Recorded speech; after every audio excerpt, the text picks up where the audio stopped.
look at even 2008, right?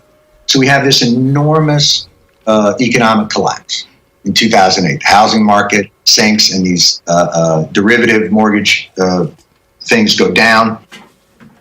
And the world economy grinds to a halt. Thousands of people lose their job, foreclosures all over the place. So they come in and they pump billions of dollars into the organizations that sunk the fucking ship in the first place. Yeah. That's where the money goes.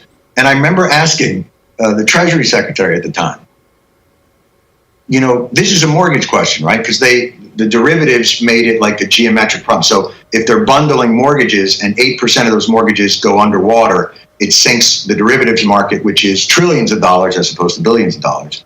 So I said, you know, with all that money, what if you just made those mortgages that were underwater whole? Because the moment you do that, doesn't that fix your derivative problem? Haven't you just made, and plus then people get to keep their houses.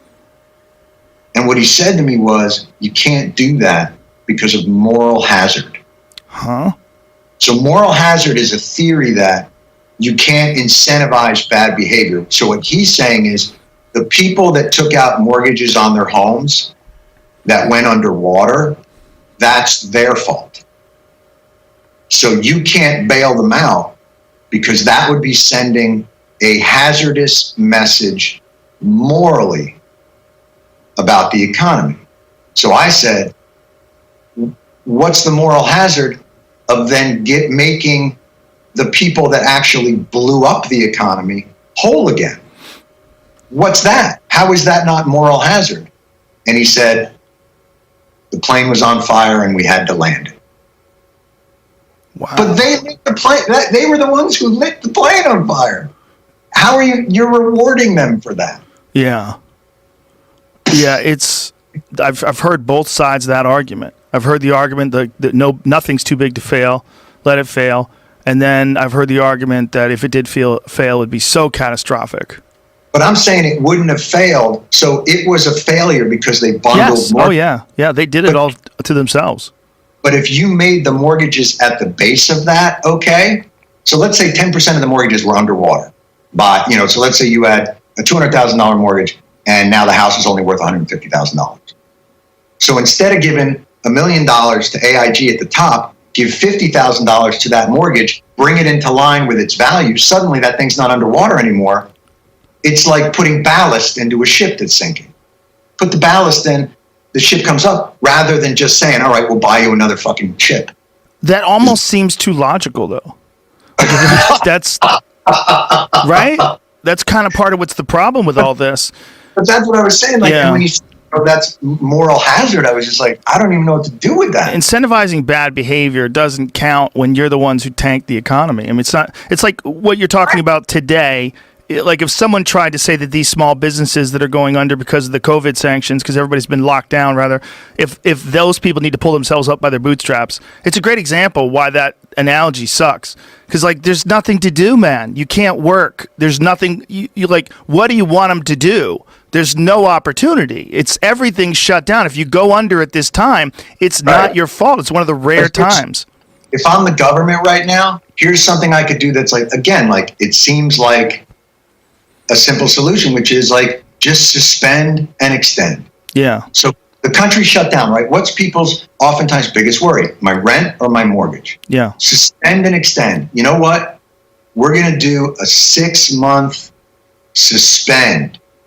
Nobody is going to be, and if the landlords need to be helped out, that's where we'll focus. We'll make sure that the landlords don't go under from having to pay too much in taxes or having to pay too much in repairing. But attack the problem at its core, which is people's insecurity about they're unemployed, they have to still pay the rent and their mortgage or other bills.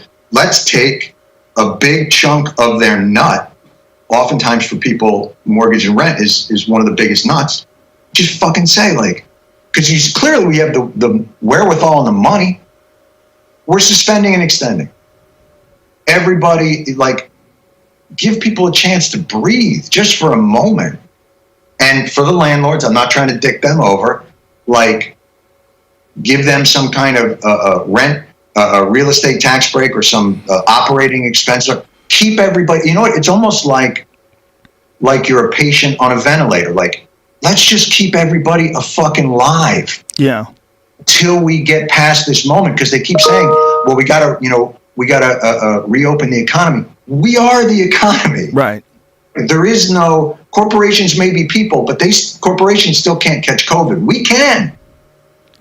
So I don't understand why they don't do something that seems simple and addresses like a real concern, grassroots on the floor.